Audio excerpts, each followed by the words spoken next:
Hi everyone, welcome back to my channel. Today I'm going to talk about how to check new users, returning users and total users data in Google Analytics 4. So by default Google Analytics 4 doesn't provide these reports. You have to create custom reports or you have to customize your existing reports. So we will see both methods how we can use them. First you have to click on your reports and you can use any reports where you want to see new users and returning users and total users. So suppose most of the people use landing pages reports to optimize. So what we can do, we have to click on customize report and click on metrics, and now click here and search new users, and here it is. And now you can add returning users and total users. So you can move it to top or anywhere you want to. You can adjust the position like this.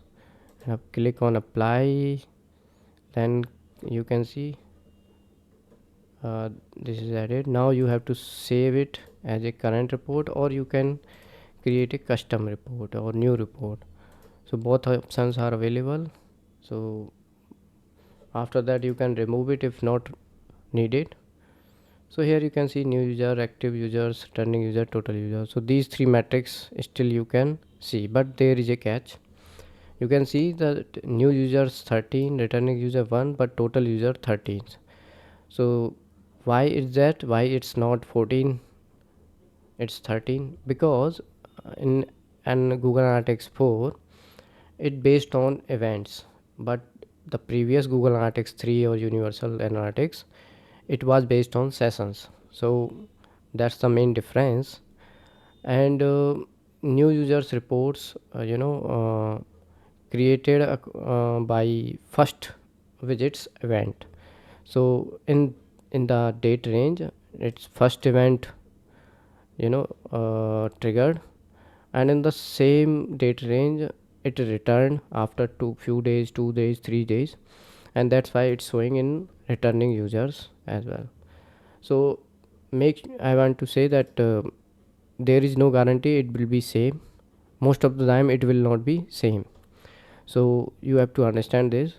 But nowadays Google added by default active users, so this is very important metrics. You don't need these metrics, that's why Google removed them, right?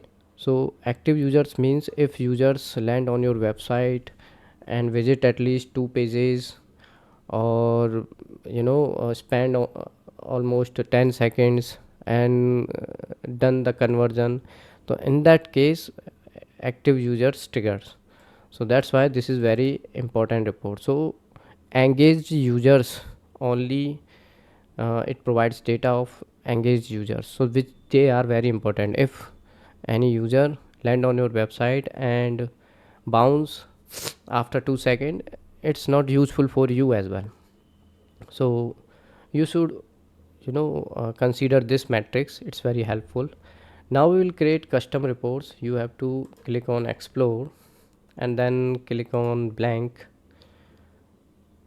and if you can customize report your own country basis, landing page basis, and any age, gender, and urls, page titles. So it's up to you how you want to analyze your website.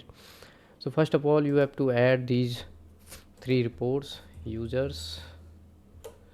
So here I will add new users, returning users, total users. And now in the row, right, I can add, sorry, it's in a column dimension. This is a dimension, this is a matrix. So here you can add your all matrix. So here you can see your new users, returning users, total users. If you want to add any dimension you can add. Suppose I want to use country, so I can add country. Suppose I want to use device category, so it will provide me device wise data. and I will remove it. Let's use one matrix only. And in the dimension you can add device category, and you can see device wise data as well. So this is very helpful. Suppose you want to see returning users data and it's important for your website. That's why Google Analytics added later that returning users are important for some websites. So this is also helpful. I would not say that it's not important for your website. So this is how you can analyze your website on the basis of new users, returning users, and total users. And always remember, total users are not a plus of new users and returning users, because it's a event based matrix. So thank you so much for watching this video. If you have any query, you can ask me in the comment box.